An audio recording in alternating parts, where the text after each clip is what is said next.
Pipila ka mga order employees sa Cagayan de Oro City Hall ang dili na ma-renew ang ilang kontrata.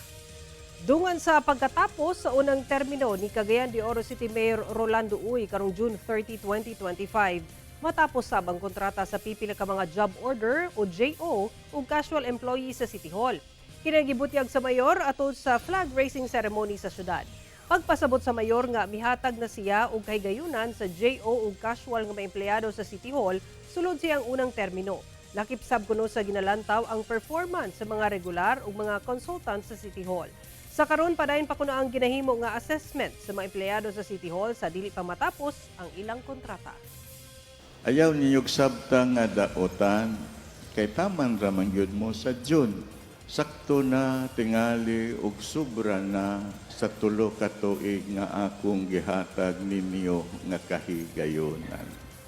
Dili na tingali mo mahiubos kanako, nga sulod sa tulo ka tuig, wala ta mo hilabti.